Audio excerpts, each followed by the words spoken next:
Hello and welcome. This is our third, I think, session on Karma Chamé's union of Mahamudra and Mahasandhi as the Chinrezig practice. Chinrezig is the very expression, the very embodiment of the perfect and infinite loving compassion in all of our minds. And so it's very important we start this session by reminding ourselves of our bodhicitta,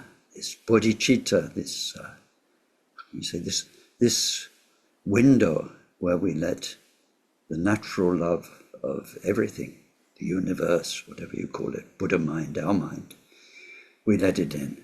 It's like when I'm adjusting the light here for our Zoom, I let the light in from the window over there and have to balance it up with the light from the lamp, video lamp on this side. We let the light in.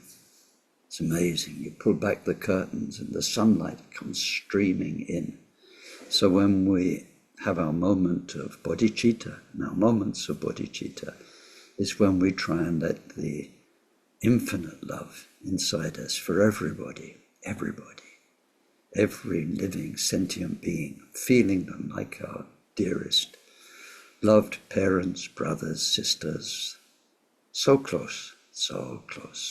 And we want to be here and learn from Karma Chamé's teachings so that we can help them more, but help ourselves more in the process. It's by helping others that we help ourselves.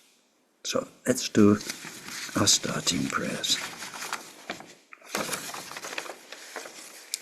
We take refuge in the Buddha, in the Dharma, and in the community of most noble minds. From this moment on until we reach the very heart of enlightenment. Through our practice of generosity and all 6 transcendent virtues, may we reach total awakening and every enlightened quality to be able to truly help sentient beings so lost in samsara. May each and every one of those beings be well. May they live long and be healthy. May they be well provided for and have good friends. And they find respect and live in places of peace and plenty. Most of all, may they practice Dharma. May they each create the causes for those good circumstances to be their wealth in future lives, and be free from suffering and from creating causes of future suffering. May they discover the natural, sacred well-being, totally beyond suffering, and attain the great equanimity that's free of closeness or distance from anyone.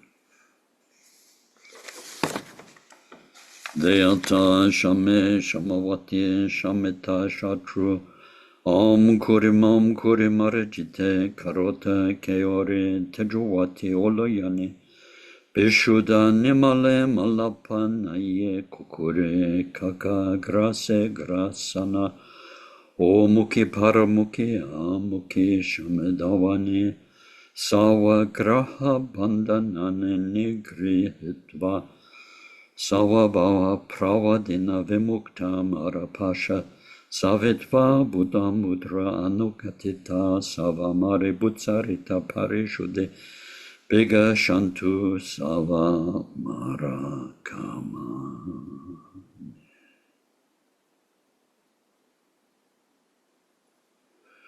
Glorious Guru, source of all blessing, ever present above our head on lotus and moonseed, through your immense kindness ever sustain us, that the accomplishments of body, speech, and mind flow from you, and we are one.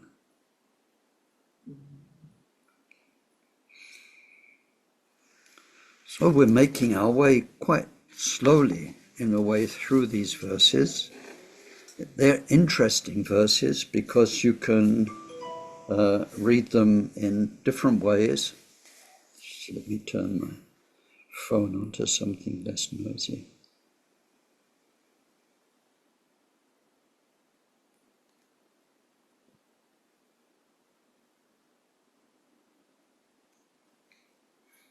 Good.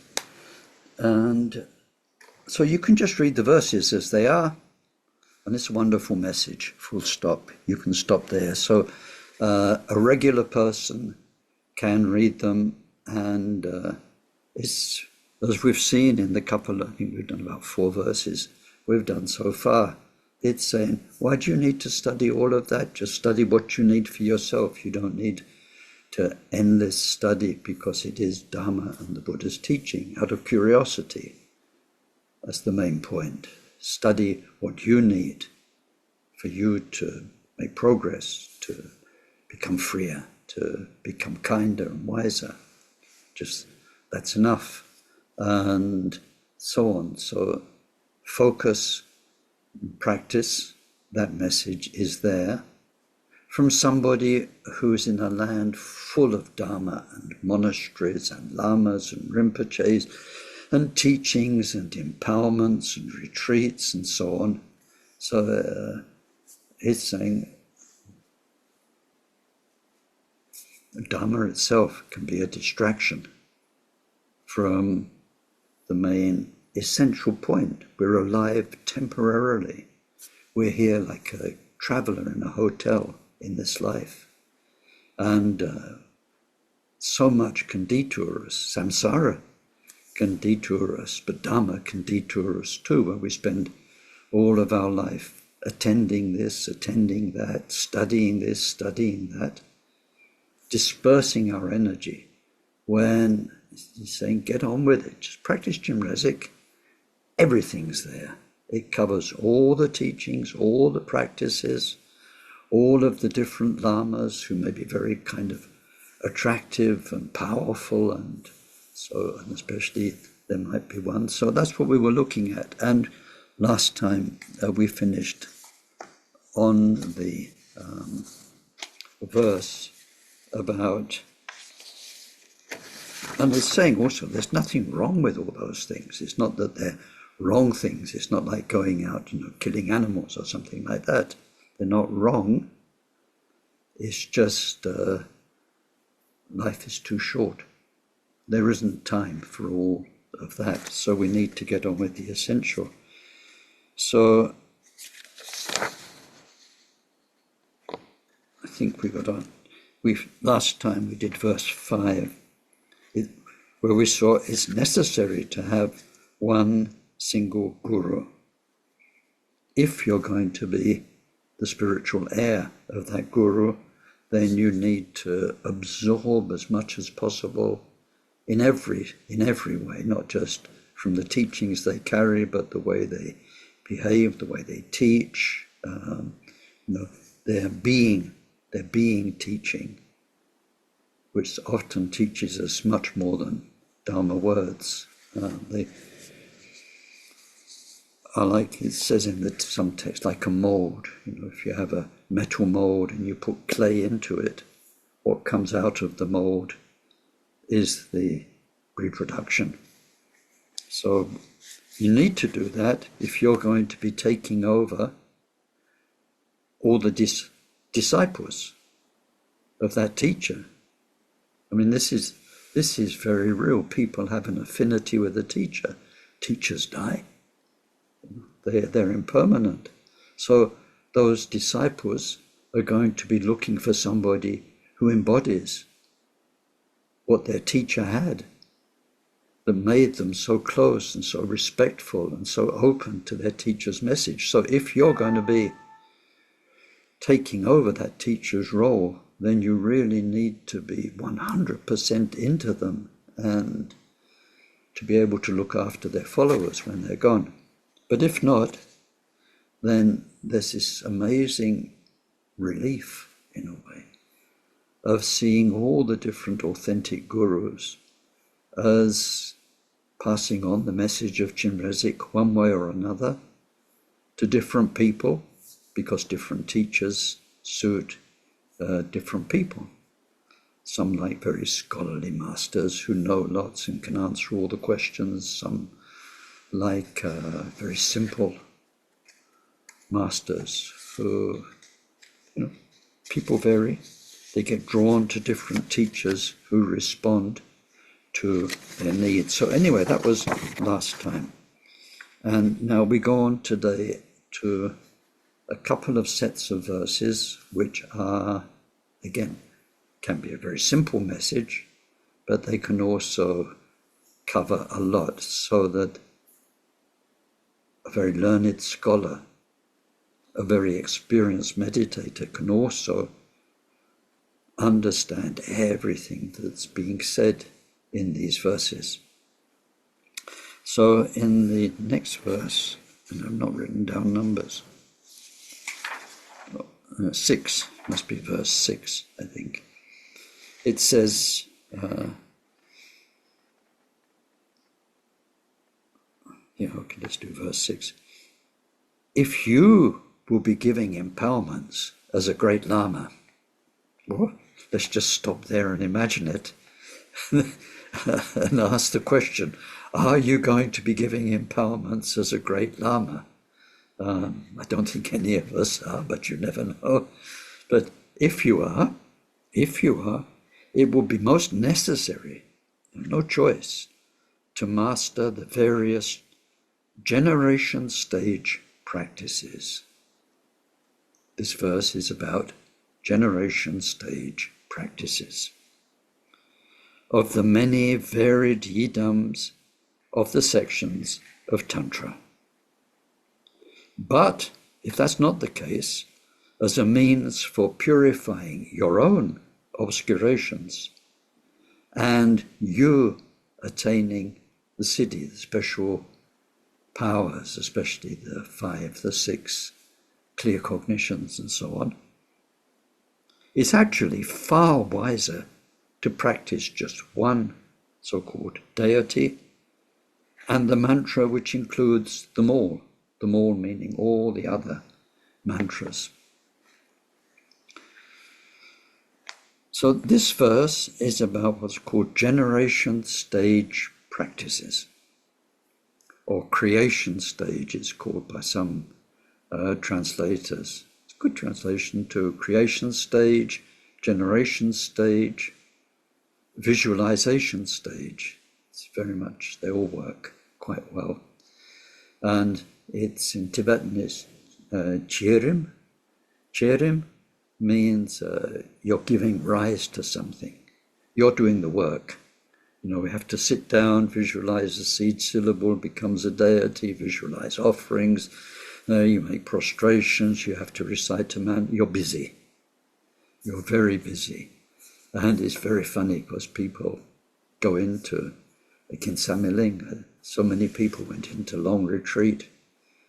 And you think, what a relief to get away from busy worldliness and go into retreat. And then they discovered how busy the retreat is. They are so busy because they've got a program.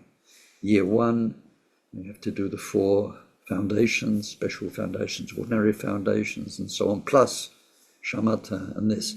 Second year, these yidams, this one, the third year. And it's very busy. You have to do the different stages of each practice, learn how to make the tormas, learn how to play the music, the musical instruments, and it is incredibly busy, which is why Akon Rinpoche said most people need to do at least 3 long retreats before it's working. Because in the first long retreat, you're just learning how to do it. It's so technical, there's so much like housework to learn. In the second retreat, because you're familiar with it, although by the time you get to the second retreat, you've forgotten a lot of what you learned, so you have to, it's familiar once you come back to it, but this practice is like this, and that practice is like that. It's more familiar, you can go deeper into the actual feel of it, and you're not so busy learning what to do, you're actually doing it. Third retreat, then things can really start to happen, and it can go much deeper. And so anyway, we're looking at Cherim, where you are, in order to come closer to Buddha, you have what's called a yidam. A yidam, most people have kept the word in Tibetan, yidam. Yi means mind, and dam means connection, sacred connection. Sacred connection. So it's a way of connecting your mind. So if you have like Manjusri as a yidam, that's how you connect your mind with its wisdom, prajna.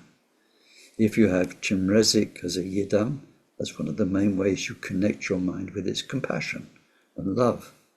If you have Mahakala as a yidam, it's the way you connect yourself with the wrathful energy inside you to help you not make the mistakes you've always been making, and so on and so on. So yidams are mind, it literally means mind link, mind connection, mind commitment as well. The word dam is, so yidam. Dompa, the verb from which dam comes, means to bind, to tie up, to connect. It's like marriage. When marriage was sacred and lifelong, you go in front of a priest and everybody you know comes together and you say, I promise, until we're dead, this is the one. And it's kind of, there you're, if we take the Tibetan word dam, you're damned. Yidam means you're dompa, you're connected, you're bound. It's a commitment. And from now on, this is a companion, this is what's going to be with you. So our yidam, when you have a yidam, and in this particular text we're looking at Chimrezik, then from now on, you are bound to Chimrezik, you are committed to the Chimrezik practice. Chimrezik is going to give you all the Dharma you need. It's like the source, the fountain from which you can drink Dharma. So yidam, but there are many of them. And it says in the tantras, there are thousands of different tantras. I always mention the same yidams, which we all sort of have come across, Chimrezik, Tara, Manjusri, and so on. And then in a particular lineage, like the Kamakaju lineage of Vajravarahi and Chakrasamvara and so on. But there are thousands of them. Each one has and this is Cherim, it's creation, what you need to do, what you need to learn to do. What do you visualize? Chimrezik 4 arms, Manjusri 2 arms, or Chimrezik with 1,000 arms. And then green Tara, white Tara, what do they look like? What are the specific characteristics? What is the posture, the mudras they sit in, and so on? And then how you do the practice. Each one's got their own details. So it's saying, if you're going to be a great Lama, passing on, transmitting these practices, then you've got to know them, and you've got to have experience in practicing them, because otherwise you can't transmit the practice. You don't embody the practice to then pass it on to somebody else, which is the job of a guru.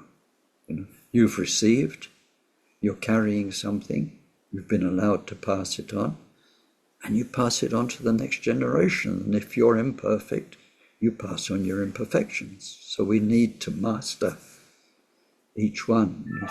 If you've got the lineage of green Tara and somebody says, does she look like this? I don't know. I'll have to look it up. It's no good. You need to really carry it. So this is what this verse is saying, but it's also talking about generation stage practice. And then the next verse will talk about the other one of the two, which is called completion stage.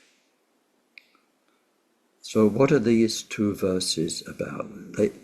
It's about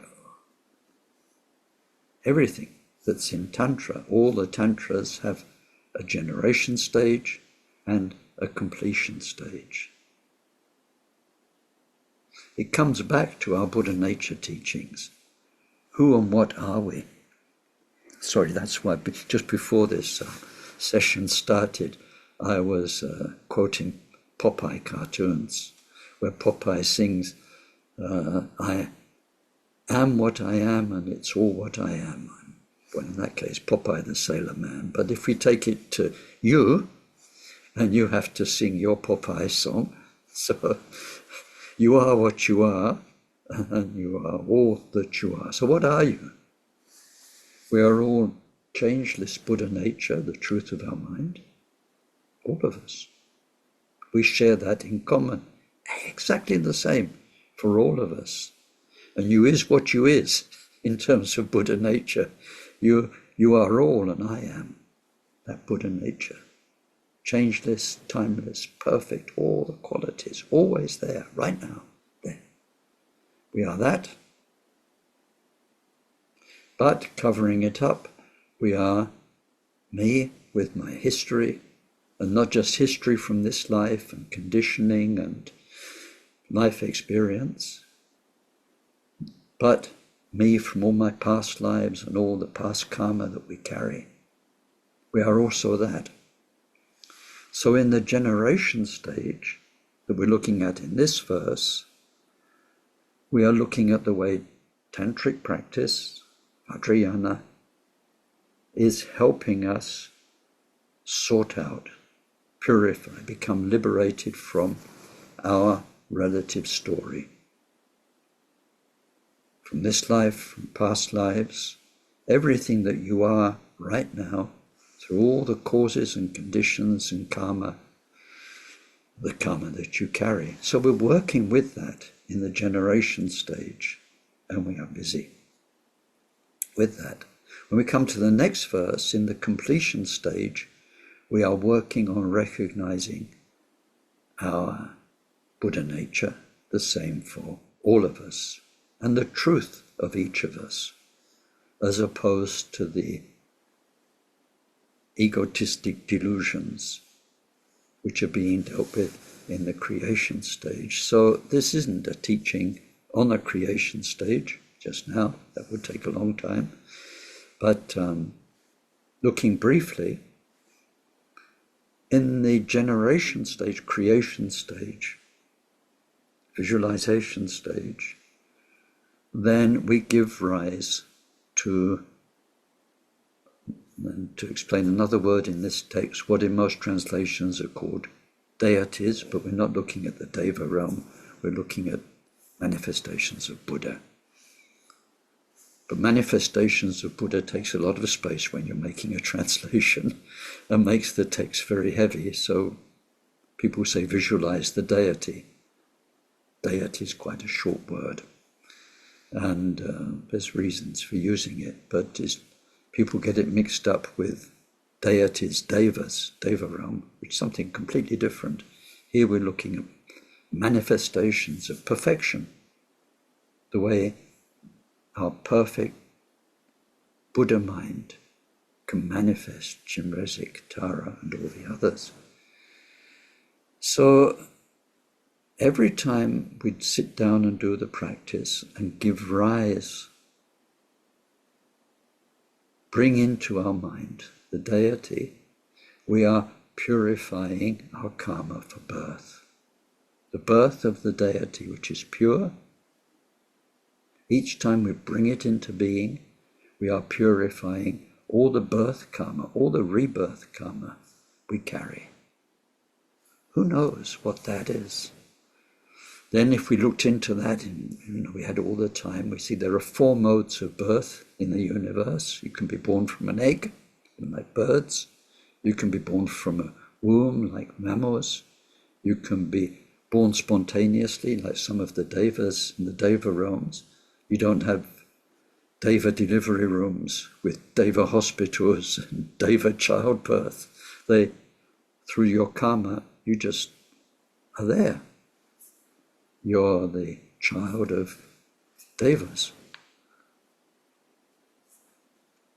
That's the least painful way. So anyway, and then there's a fourth way, which they described in the past as from heat and moisture. It mainly applies to like little insects, where humans don't see the eggs. In fact, they often are tiny eggs, but you just see some, like just now here,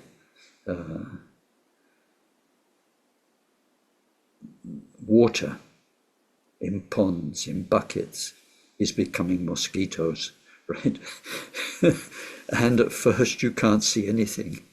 And so it looks like out of heat, when the spring comes, and water, and all of these little beings appear. It's not like seeing a chicken lay an egg and sit on the egg, and then out of the egg a chick comes.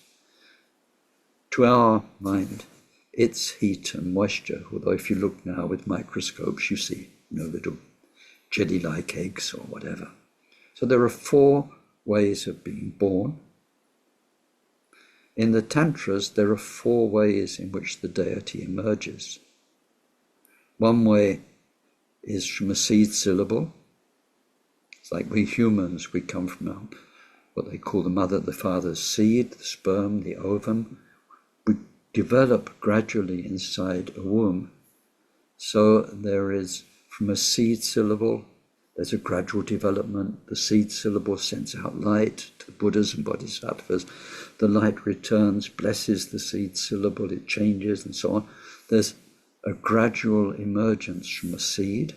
And every time we do that, and we're giving rise to Buddha, pure in every aspect, we are purifying our karma for rebirth.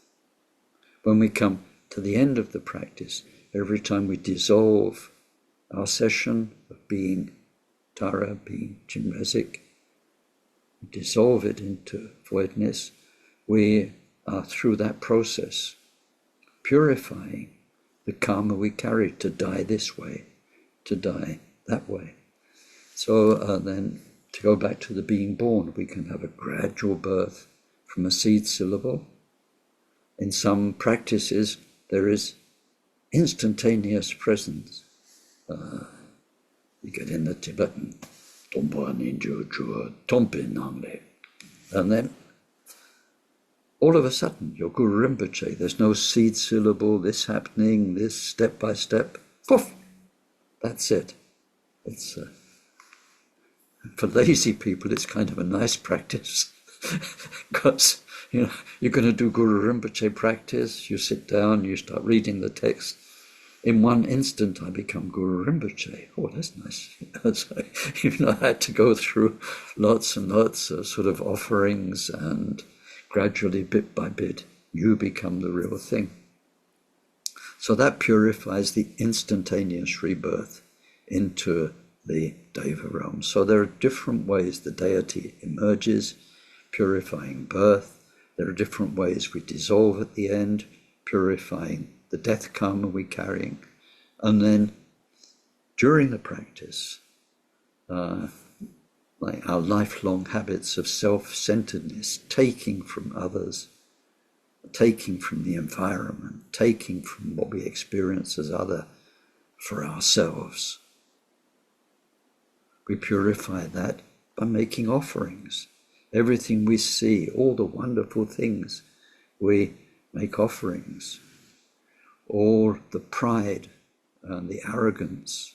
So we do prostrations to Buddha to overcome that. So every stage of the practice, the creation stage, which is busy, is a way of letting our Buddha nature purify our karma. We are becoming Buddha when we get into the real stage of the practice, you are Buddha, you are Tara, you are Manjushri, whatever. And then it dissolves. We re-emerge as ourselves in daily life, or however. So this is what we mean by generation stage practice. It's where we are learning more and more to see ourselves as Buddha, to identify with the Buddha within, and through the whole complicated process, we are purifying our karma. So some people don't like complicated practices. They're so busy, there's so many steps. You want to just get to the mantra and sit there and do Om Mani Padme Hum or Om Tari Tutari Turi Saha, but you've got a lot to do in some practices to get there. So the way to appreciate that is that all of that doing is so not just meaningful. This is the real work of purifying, your karma. Many people here have done or are doing the Vajrasattva practice, which is one aspect of that. So anyway, let's come back to the simple message of this verse. If you're going to be passing on all these different tantras, you need to know all the different details of the complicated ones, the simpler ones, and then each practice usually has an outer stage. There's Tara on Chirezik is in front of you, above your head, you're ordinary, you're making offerings or whatever. There's that kind of stage. And then there's a stage where you actually become Chirezik, you become Tara or whatever. So one needs to know all of the details for each practice if you're going to be, like Taisitupa or the Dalai Lama, giving empowerments, passing on the practice. But if not, then for purifying your own obscurations, as I've just described, and attaining the Siddhi. So the Siddhi, there are mainly 5 or 6 or 7, if we separate them. The Siddhi, it's clear seeing, where you don't just see with your eyes, you know with your mind. So there's clear seeing. Sometimes it's called clairvoyance, but that's a funny word these days. Most people who advertise themselves as clairvoyants wouldn't qualify as clairvoyant having the Buddhist siddhi of clairvoyance. It doesn't mean you've got a feeling or an intuition, something like that. It means you see clearly. What for ordinary people is eyes, which receive light waves. You can see far away. You can see microscopically. You can see what's going on the other side of the planet. You can see in visions all sorts of things, past karma and so on. Clear seeing, clear hearing is the same thing. Knowing other people's minds, clairvoyance, or what's it called? Telepathy, but that, it's not just picking up one or two things.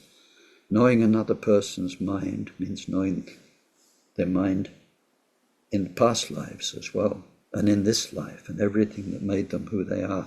So, what's going on behind the scenes? You need this if you're going to be a teacher and helping people, because what they'll tell you about themselves is their delusions.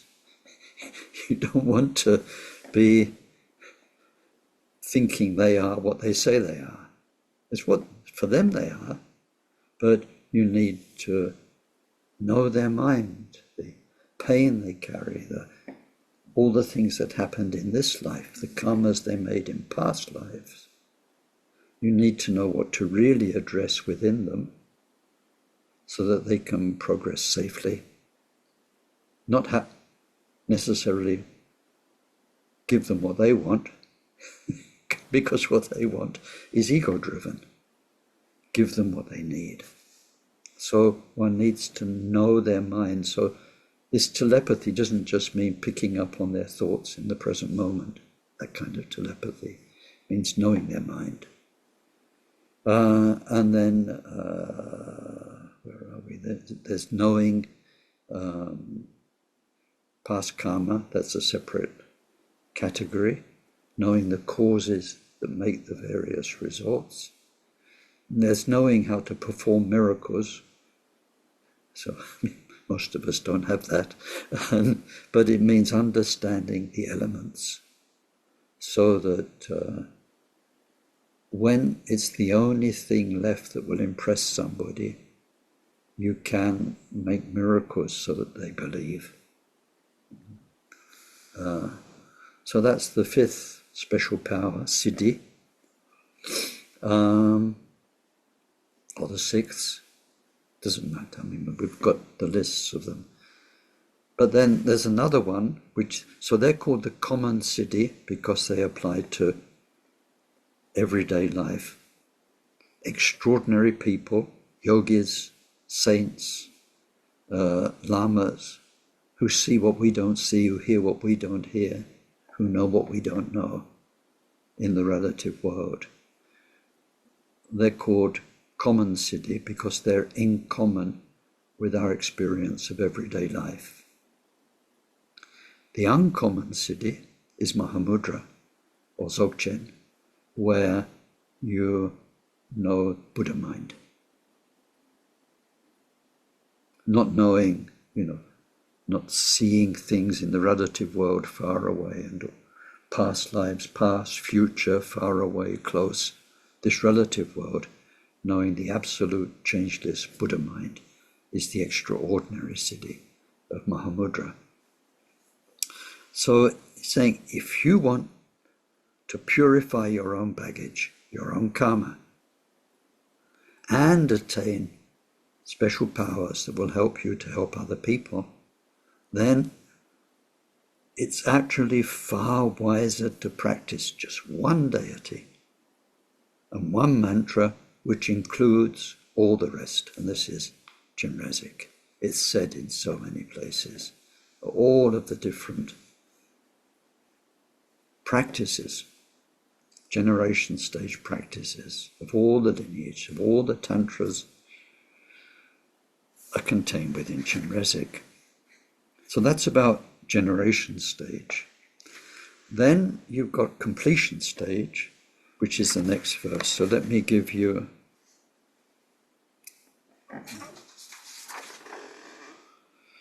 the Tibetan in my poor pronunciation. Yidam jute laso momboi, chierim sosoi, nyendrupso, sosowa, lachen wankura chela, kola jang, dripa jangshin. Then there's a spelling mistake in the Tibetan here. Ngudrup, terpitap, tamche kundu, lachik, nachik, zab. That's the verse we just looked at. The next verse about completion stage, perfection stage, says, it may well be necessary to know innumerable practices of the perfection stage, either with or without reference point, if you need to explain many different types of meditation instructions. But as a means for the qualities of experience and realization to arise within you, it's far wiser to nurture the essence that is the embodiment of them all. Simple message, practice Chenrezig, and then you don't need. So what's it referring to that you don't need? See, this is why when we get into the explanation of each of these verses, the simple thing is practice Chenrezig, you don't need all that.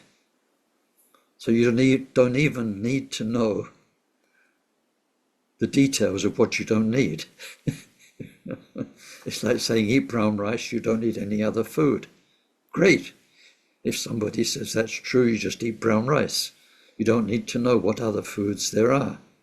But once you get into it, there's Chinese food, Indian food, European food. There's vegetarian, vegan, and all the rest of them. The details are endless. Basic message is, you don't need all that. Right? But if we want to know, so that then the use for us, we don't get distracted into that, because it's Dharma. It's beautiful. Our friends are doing it. It looks so meaningful. We feel attracted to it. There's so much Dharma entertainment out there. Right? And there are some really good Dharma showmen presenting it too. And different lineages. But here, what's the interesting point? We're talking about completion stage. Now, the main point about completion stage is that's when you're not busy creating and being with your creation. In the creation stage, we are dissolving into the timeless, changeless Buddha nature. So it could be that simple. What do you do in that stage? You just dissolve into timeless, changeless Buddha nature. Full stop. If you can.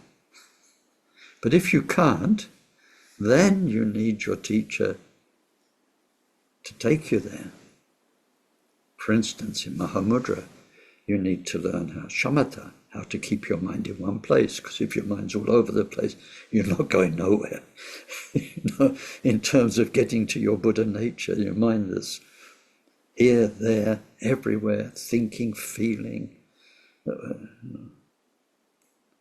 We need to keep it in one place, under our control. And then when it's in that place of peace and calm, stillness, needs to become our laboratory for exploring the mind through vipassana, lakton. And if you've done some of the Mahamudra teaching, like Vittaisitupa, you'll know there are so many stages of lakton. And then within each of those stages, there are instructions, but bit by bit, we get to it really happens, discover the Buddha within, your Buddha nature. And then you can spend some seconds in that state, and then longer periods of time, then even longer periods of time until there's a flip. And that becomes your default nature.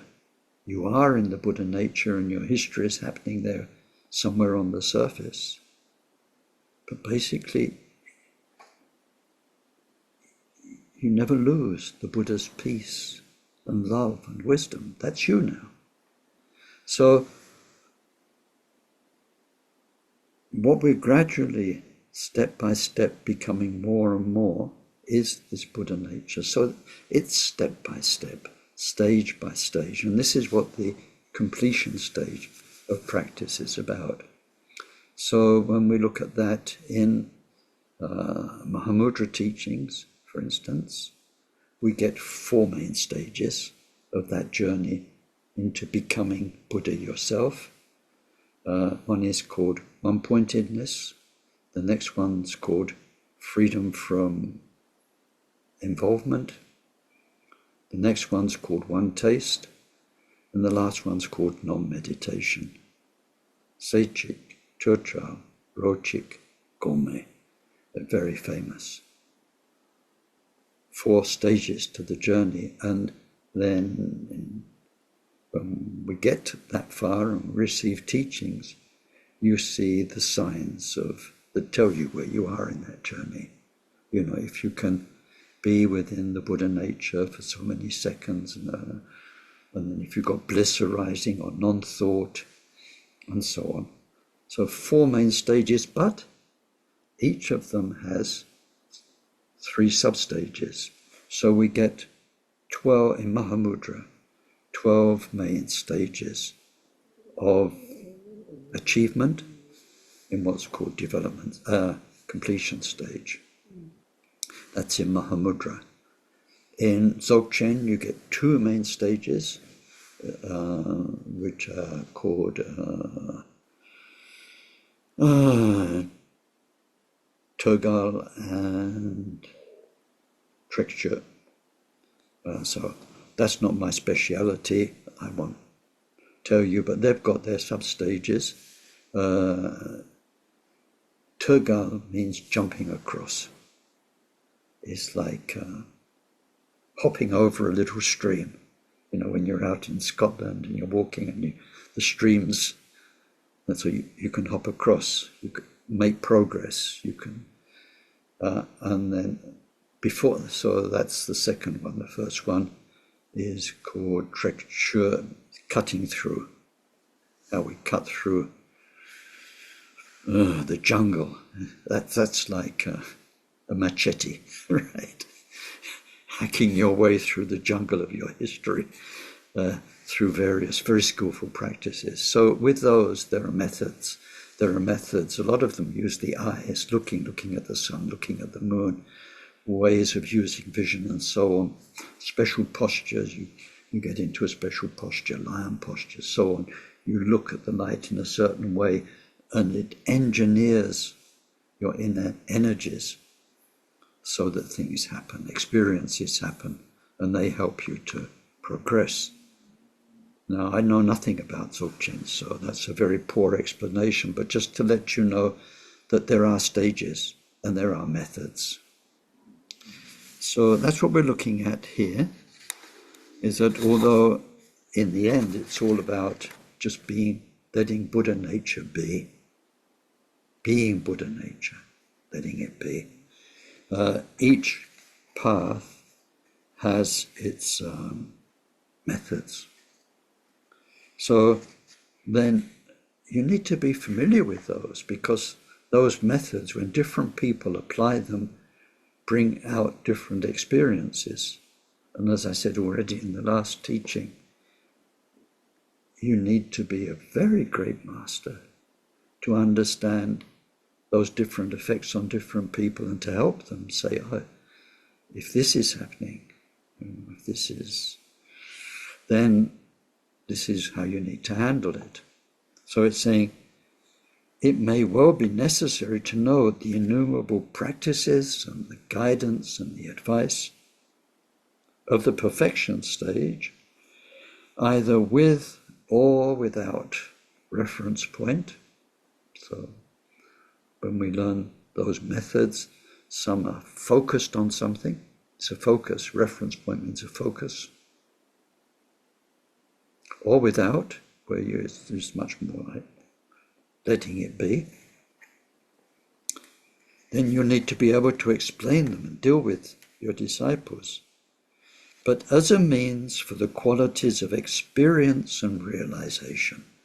So this is the first time in this text we come across these two very, very important terms, defining two areas of our development that are very different. We mustn't mix them up. Experience, which in Tibetan is nyam, and realization, which is in Tibetan is tok. Nyam and tok. And very often our lineage teachers who use the Tibetan terms, nyam, tok. Nyam is experience.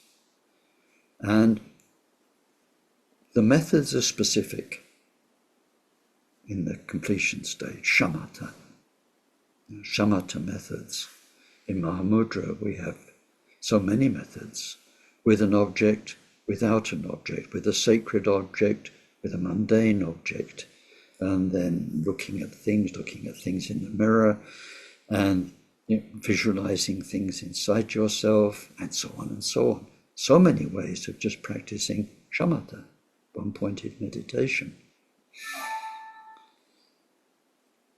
And so each method should produce experience.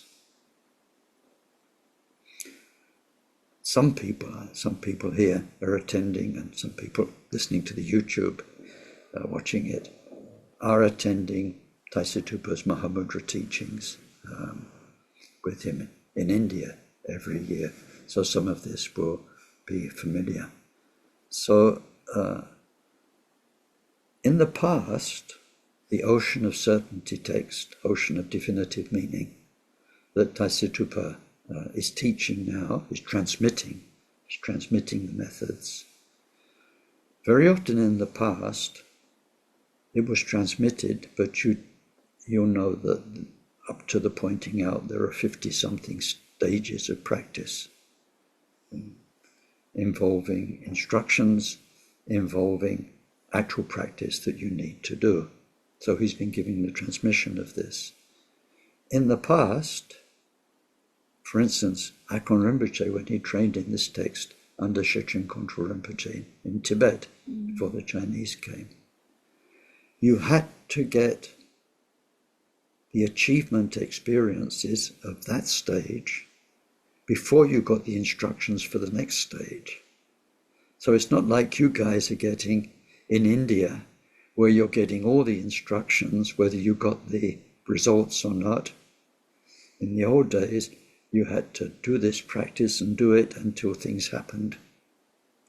And you got the experiences that come out of doing that practice successfully. And then you get the instruction for, now you do this. Like with shamatha, you look at an object, a rough object, and then when things happen, when the mind is still enough, then you do the same thing, but looking at it in the mirror or whatever. So specific practices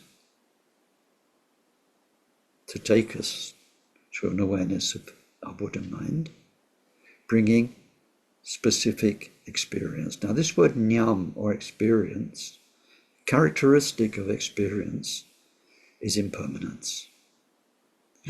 Oh, and it's terrible, because you do the practice and you get the experience and then it's gone. And maybe that particular beautiful experience, which at the time you think, now from forever onwards I'm going to be like this, or it's going to be this clear, or I'm never going to, it's like I'm never going to touch tobacco again, or I'm never going to touch a drink again. And the moments when you really believe it, then after that it's gone. The experiences are created by causes. The causes bring their results. You experience the results, which are very helpful. But then, like all results that come from causes, they're finished. Sometimes it gets really very kind of good news, bad news, wonderful news, terrible news, because we get in this life sacred experiences because of causes we've made in our past life. And it seems like it comes out of nowhere. It just happens. You get a wonderful cosmic, whatever, feeling of oneness, insight, overwhelming love, peace that you never imagined. Triggered by whatever it can be, triggered by nature, triggered by this, triggered by that. These are the goodies that we generated in the past life, and they come. And it's wonderful. Well, it happens and then it's gone. So this is the nature of nyam. Sacred experience due to sacred causes that comes and goes, and we get more and more of them. And we have to learn, because they are sacred, because they're beautiful, because they are so much more connected with who we truly are. As a bodhisattva, we truly are a Buddha. We must learn not to cling to them and let them come, let them go. It's a very big training. It's like not clinging to worldly things. We have to not cling to sacred experience of all sorts.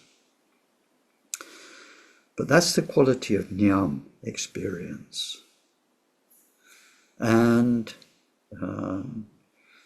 tokpa, tok, which is realization, is so different. It is the wisdom that grows. It doesn't come and go. It is your own, what can we call it, maturity. Your own understanding of suffering, karma, ego and all of its, what it gets up to. Your own understanding of purity, of liberation. So it's the four truths, the four great truths. Your understanding of suffering, your understanding of the causes of suffering, your understanding of what Buddha really achieved, liberation, and the path, Dharma. So that just deepens and deepens. You don't lose it. Of course, it's not that crystal clear. I mean, sometimes we're closer and further away, but basically, I think it's summed up by the phrase, there's no going back. Sometimes people who got into Dharma quite intensely, they start to realize what you're dealing with. You know, working with your mind, working with your emotions, working with your history. And it's very powerful. You don't belong to the world anymore. You're half born. You're kind of half out the world, but you're not in the world. Thinking of a baby half born, you know, it's in the delivery room, half still inside the mother, half's out in the world. You don't belong anywhere. You can't identify with samsara anymore, what everybody's telling you and they're getting excited about, and yeah, whoopee, I've done this, you know, and yeah, but it's samsara, you can't resonate, and you know, come on, let's go down the pub. No, not really. I don't want a noisy kind of pub experience or whatever. You don't belong to that anymore, but you've not got enough stability, realization, all the rest of it, that you are there in spiritual terms. It's a lot of work to do. And people say, you know, gosh, I had no idea. You know, when I signed up for this.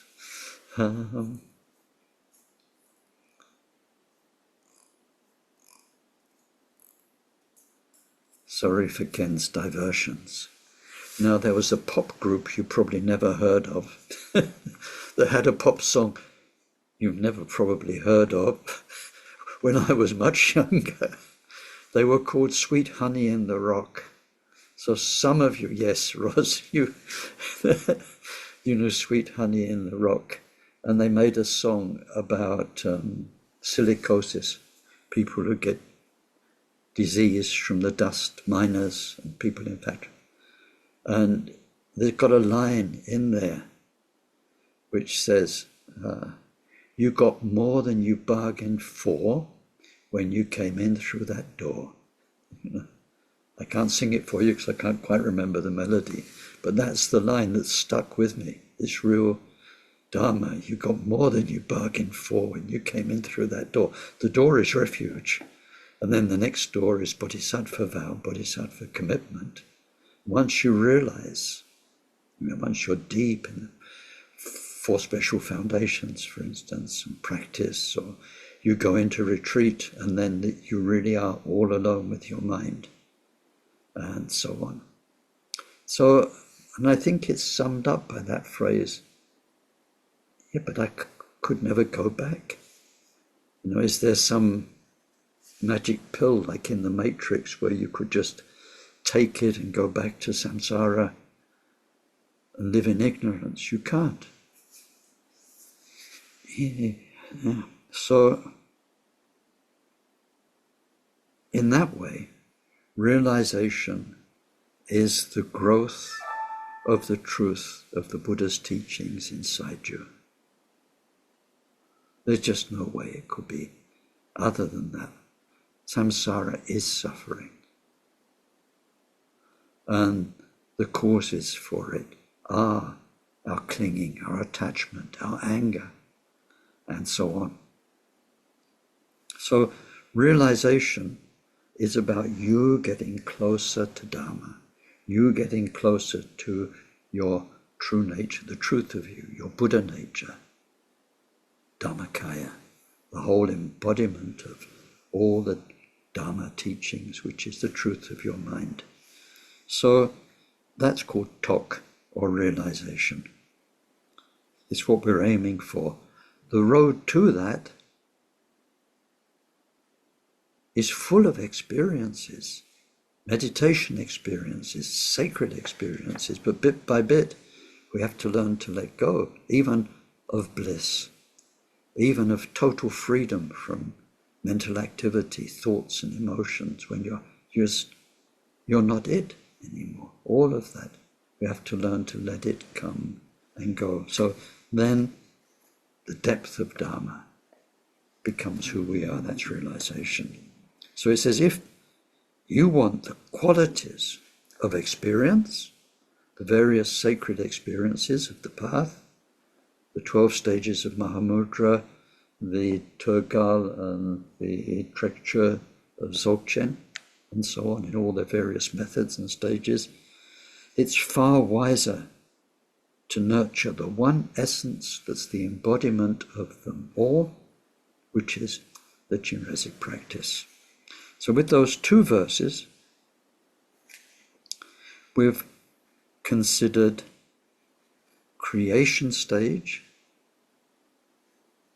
development stage, visualization stage, and completion stage in the practice. So in the very simple form of four-arm Chinrezig, then, for instance, the dissolution stage, the completion stage, is when you've done your session with the mantra and applying it to the 6 realms and so on.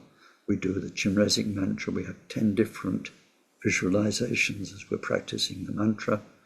And then at the end of all of that, everything, Dewa Chen, Chinrezig, that you are, dissolves into the three dissolves into itself, step by step. That becomes a tiny dot. And like in the very old TV sets of my childhood, the one white dot gets smaller and smaller and smaller until it disappears. We should have one of those old TVs in every shrine room so that people can get that last bit of the visualization when the program has become the dot and the dot is gone. And then we remain in that. Everything gone for as long as we can. Nothing happening. It's amazing. And then, bother, your mind starts acting up again. Before you know it, you're thinking there's stuff happening. So immediately then we go back into the practice. We are Chinrezig in Dewa Chen, lights and so on, and then we dissolve again into the space beyond everything. And as soon as that natural space beyond everything is gone, we come back into Chinrezig. So when you do practice in Dharma centers, as a group, very often, nearly all the time is spent visualizing, doing the mantra. And then at the end of the mantra, you do a few lines of prayer, and there's silence. And then that's it. You do the dedication prayers. When you do the actual practice on your own, then usually for creation stage, completion stage, you should have about 50-50.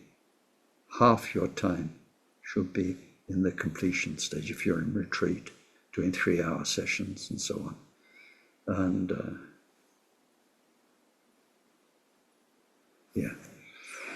let me not get diverted and do my usual complaints, is that in the shrine rooms, when you do the mantra practice, they turn the lights down. They should turn the lights up. It says everything becomes Dewa Chen. So everything is everything you can see, you can hear, all around you. You're seeing it through new eyes, pure eyes. So, but they turn the lights down. Everyone's thinking,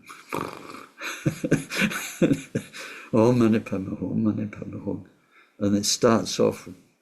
But then that gets quieter and quieter till it's almost like silence, with the odd person going, "Oh, Mani Padme Hum." Oh, yeah, somebody else does it. Where it should be, all sound becomes the mantra. There's nothing but that. So this, it's not terrific, but it's become the habit, let's say, in Dharma centers. So that's my weekly whine and complaint about things. So anyway, with those two, creation stage, completion stage.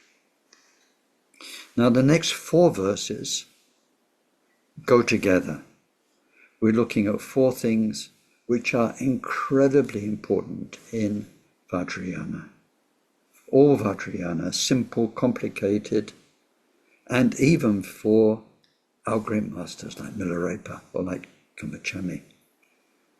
Milarepa, you won't find him giving all the courses like Ken Holmes has given online. Lots and lots of Dharma details, this topic, that topic. He reduces everything down to the bone. Simple, straightforward, no messing around. But even Milarepa would talk about the topic of the next 4 verses. They are view, meditation practice, conduct, and result. View, practice, conduct, result. You need to know about these. You need to know at least those 4. View, practice, conduct, result. And it's the Dharma way, the Vajrayana Dharma way of analyzing any one, you could say that, but particularly any spiritual system, religion, philosophical system. It's a very general template of analysis. And then particularly within Buddhism, and do you remember from a previous teaching of the 9 jhanas of Buddhism? The 9 different, how can you say, ways of Buddhism would exist in this world. The Shravakayana, Pratyeka-Buddhayana, Mahayana, verse 3, and then 6 levels of Tantra, Kriya, Upa, Maha, and then the highest Yoga Tantra, also in 3 sections. Particularly those, but all Dharma systems, but all religions. It's very, very, very interesting, and it makes so much sense. The first one is called view. It's your understanding of everything. Who you are, what the universe is. And so you could have, these days, many people have a sort of scientific understanding, which I can say is generally accepted in society.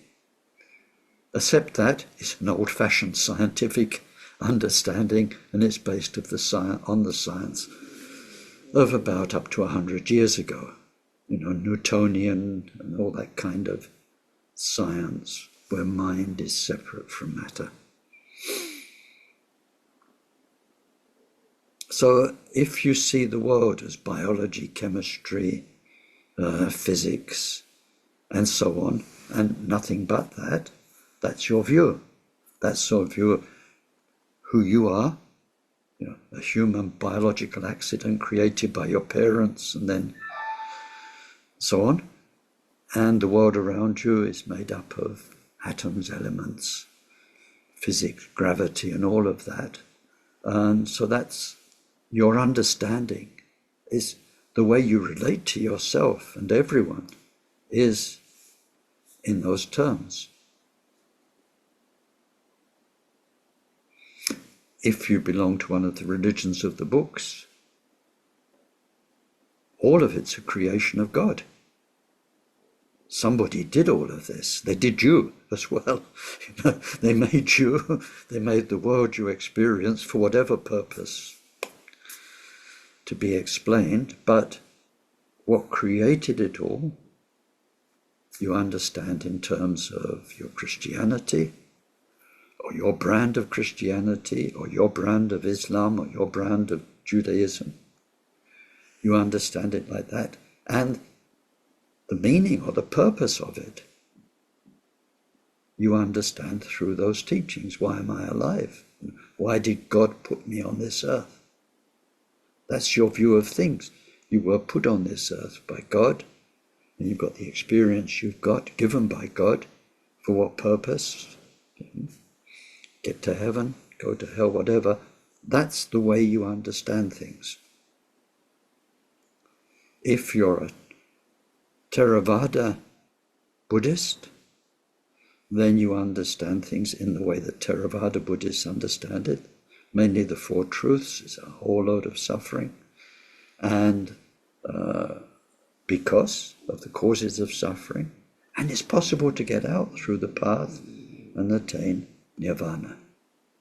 And so that's your understanding of what's going on.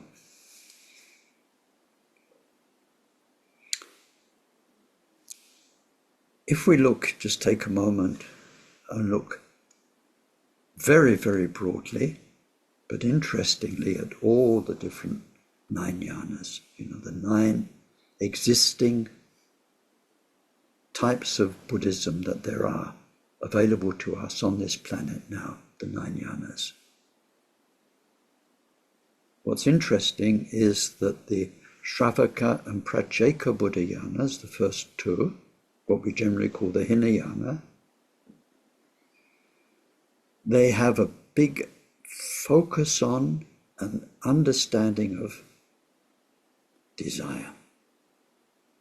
Desire and attachment, the trouble that causes, and getting out of it.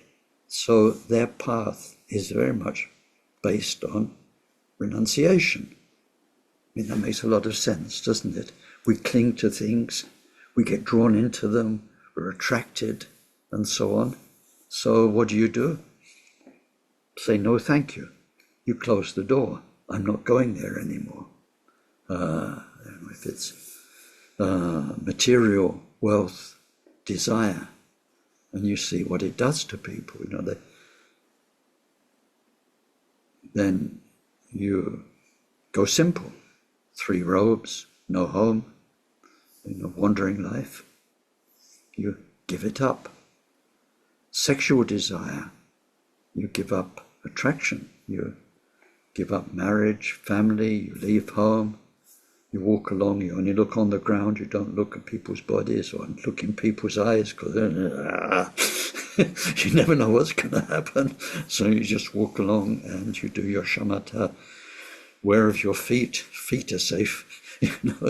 So the next step, mindful walking, mindful eating. You renounce all the things that cause desire, and you find inner satisfaction, inner peace. When we come to Mahayana teachings, then the big focus is on the second main poison, which is aversion.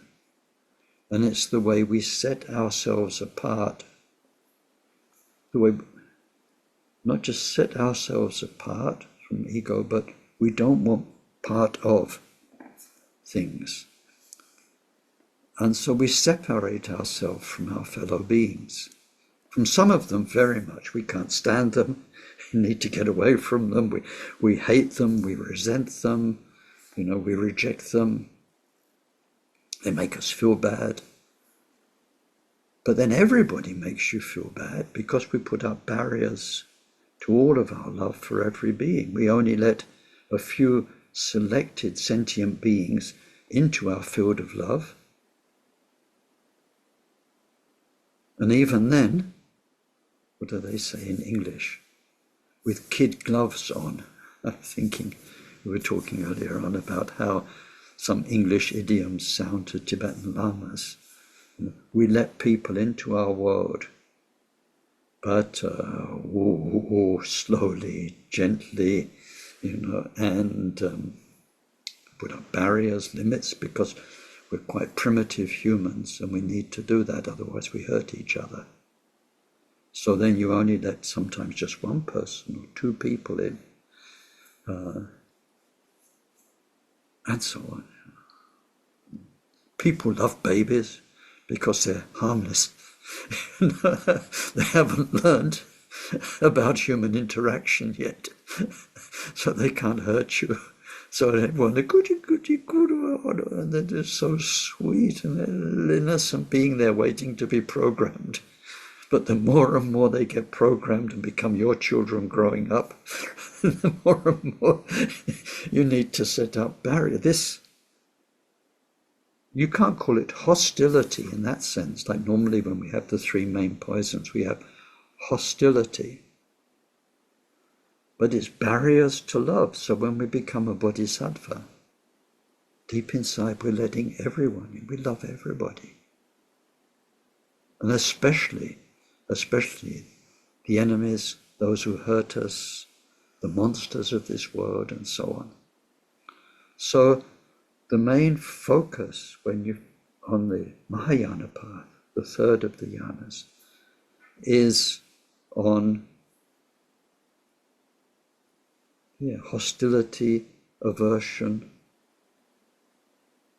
holding everyone back, making distance, making barrier. So we're learning to let go of that and be the brother, the sister, the mother, the child of every sentient being. It's a huge task. When we come to that's 3 yanas, we've got the remaining 6 yanas we call Vajarayana in general, different levels of tantra. There our main focus is on ignorance. And it's why the Buddha nature teachings are so vital in Vajarayana, because we ignore who we truly are, which is Buddha. And Buddha means the 3 kayas. Dharmakaya, the innate shunyata, Sambhogakaya, all the incredibly sacred manifestations of mind, like Chinrezig and Tara, and the Nimanakaya, like the Buddha and the Lamas in our world, and so on. So we need to cut the very root of all of our samsara, which is ignorance. So, coming back to this verse, which the next verse is about view, and the next 4 verses. So you have a view of things, the view of the Shravakayana, about desire and the need for renunciation, the view of the Bodhisattvayana, which is our oneness, our closeness, our inseparability from all sentient beings, or the view of Vajrayana, which is the view of the true nature of mind and ignorance of that true nature. So, based on your view of things, scientific view, whatever it is, Christian view, and so on, because of that, the next one, practice, is going to be about you and you. It's about your sacred practice. What do you do to be more in tune, in harmony with your view? So if you're Shravaka, for instance, then you cut your mind off from its desire. You practice shamatha meditation, one-pointedness. So you learn one-pointed peace, and you break off your mind's desire and attachment habits and so on. So there's what you do so that your inner being is in harmony with your view of things.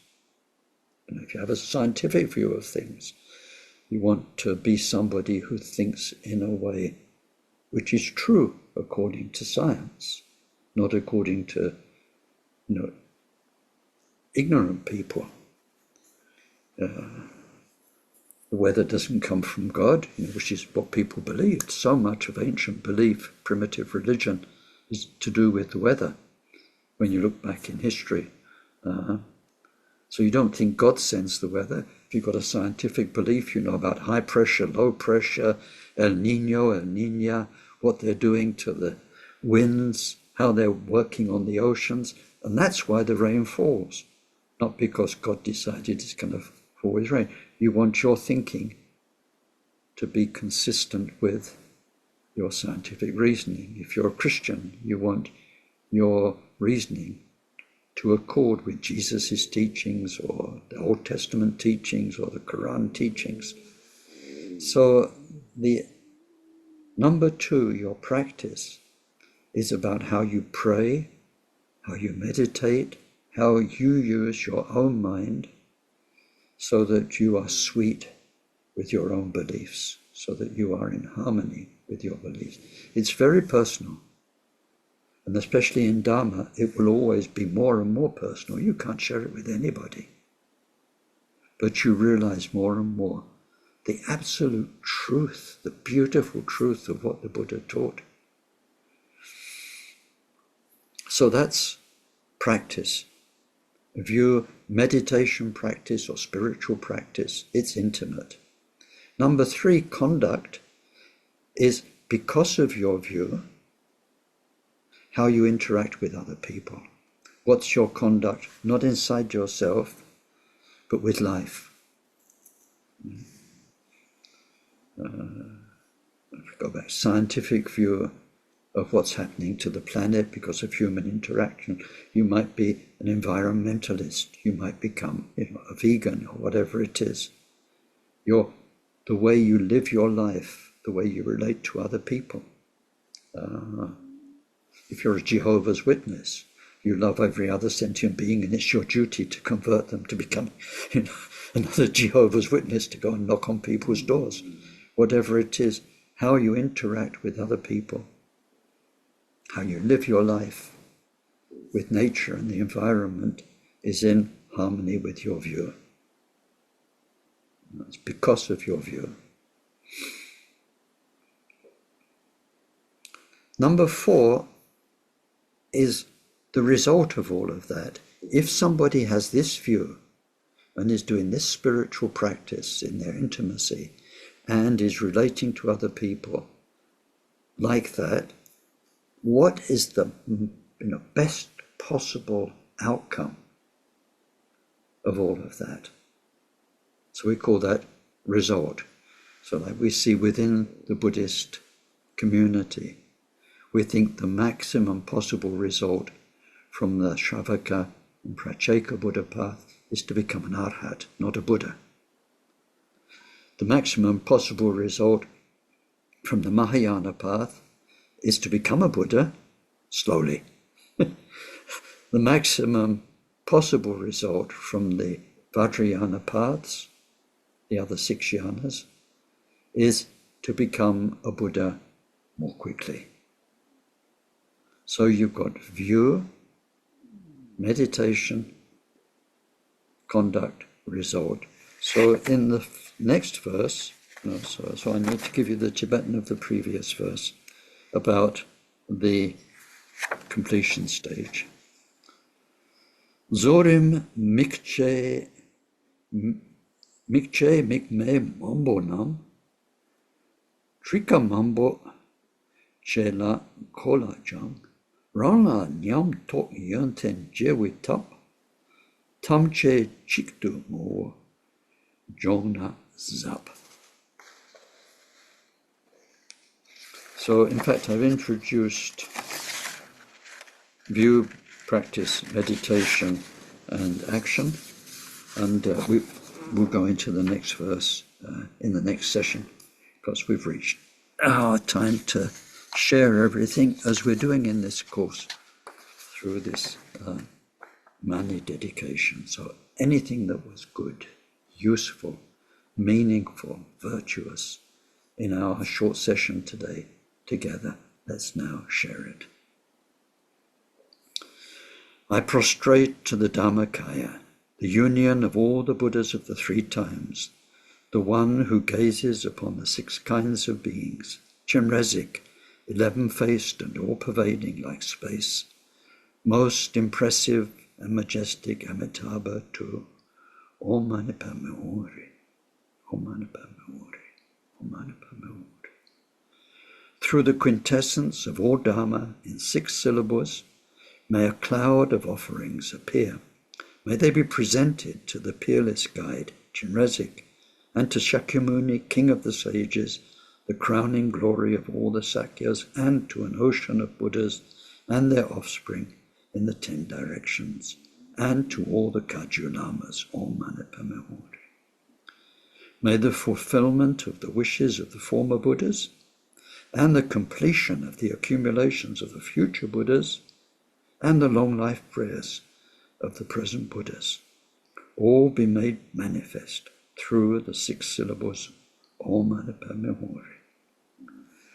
All of those who have a karmic link with us, our fathers and mothers, our teachers, our relatives and friends, all those who place their hopes in us and rely on us, Protector Chenrezig, lead them on the way and grant them your blessing.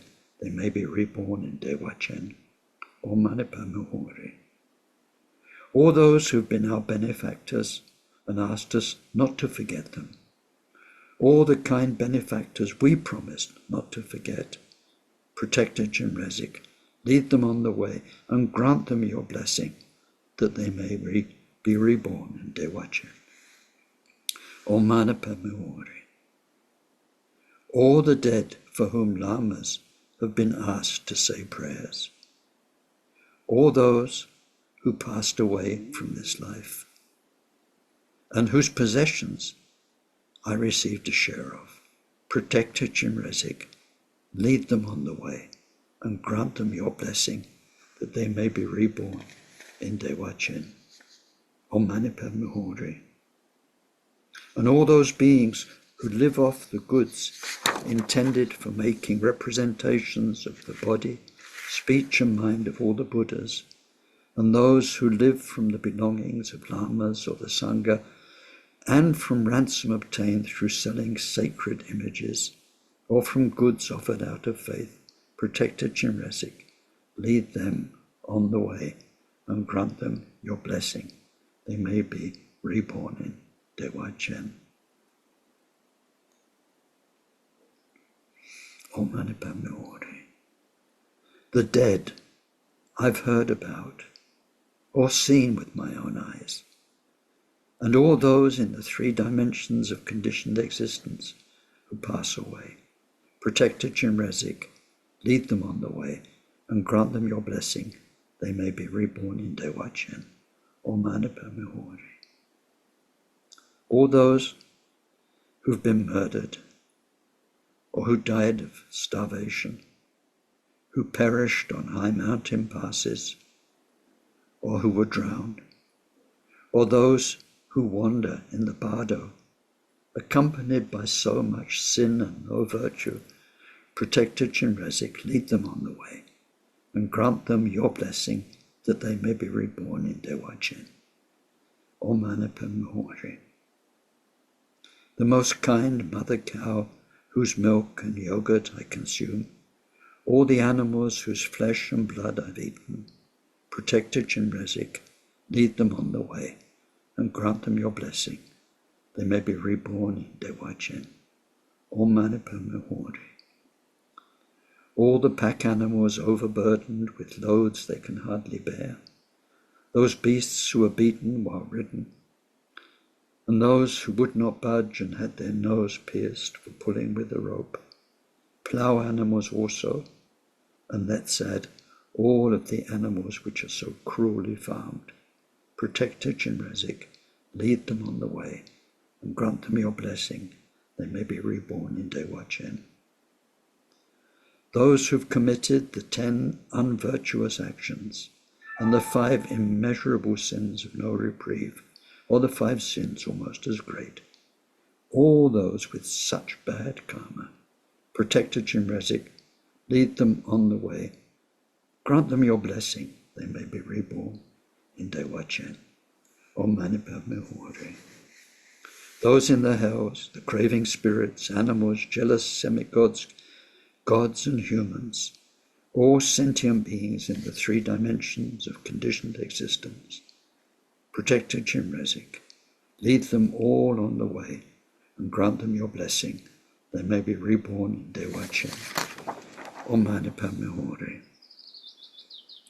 All those who live in the 4 elements of earth, water, fire and wind, whether in bodily form or formless, small or large, Protector Chinrezig, lead them on the way and grant them your blessing.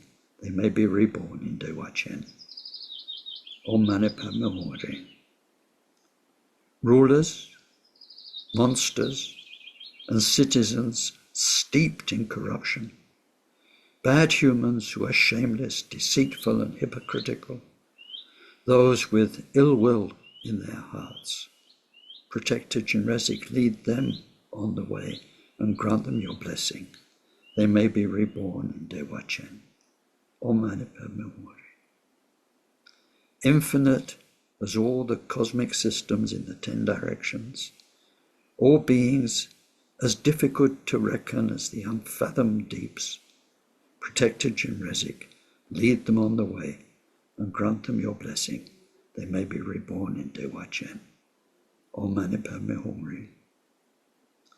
Beings who live in each province of this world, or anywhere in similar planets under their suns, Protector Chinrezig, lead them on the way and grant them your blessing. They may be reborn in Dzogchen. Om Mani Padme Hum. Om Mani Padme Hum. Om Mani Padme Hum.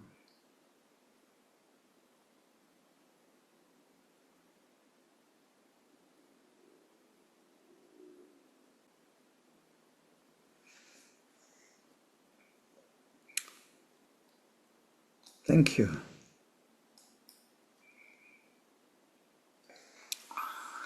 Oh, your turn. And now, if you have any reflections you'd like to share or questions you'd like to ask. Ken? Mm-hmm. Ross. Yep. A very simple question. I know that what we've just done is a dedication, Mm-hmm. but could it be done also as a very simple, almost as a practice, but with a visualization as well? Yeah, of course. Of course. Yeah. Okay.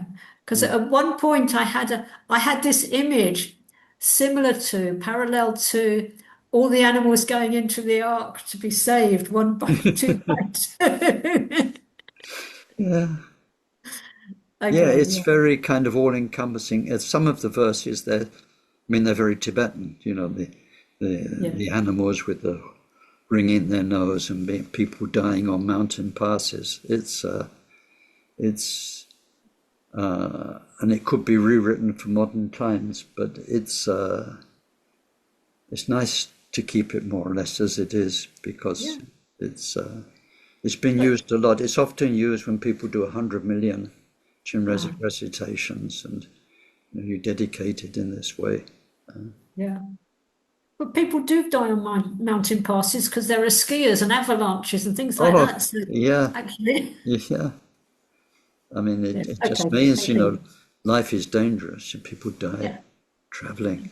These days it'd be on the roads, car crashes. And people in Tibet lived in valleys. So the only way you got anywhere else was across a pass. And, these days it's on a motorway, but it's the same thing. Okay, thank you. Mm-hmm.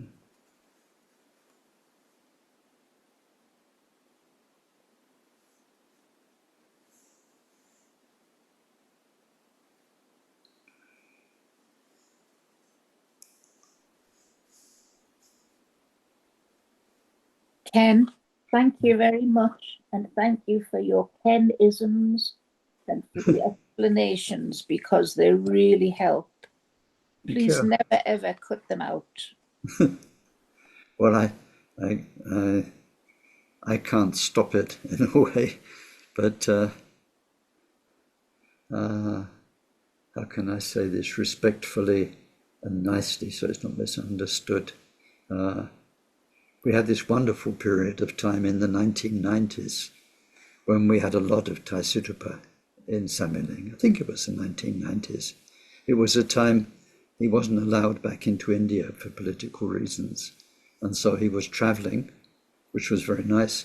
And Samiling was one of his main stop-off points. So we saw a lot of him. And a lot of the time I was in private with him because that was my job, helping him. And sometimes I'd be up with him before a teaching. And he'd say, in this teaching, I'm not going to make any jokes or say anything funny. I'm going to do everything almost like I was a written commentary. Just the Dharma, nothing else. And then I'd see him afterwards say, I didn't do it, did I? He said, I couldn't help it. And they were often the best bits, of course, when it's very formal and it's like a Buddhist commentary text, with attention span and all the rest of it, you're kind of listening, but you're also saturating. And so when all of a sudden the Lama finds something funny, or they remember a story, then it helps you wake up. It certainly does. Uh-huh. It just grounds you again, I think, it's really good. So please don't not include them. Oh, I've got no choice. But they say you can't teach an old dog no tricks. I'm a very old dog. Get taken to the vets a lot these days. As long as it stops you getting put down, that's fine. Well, that'll come.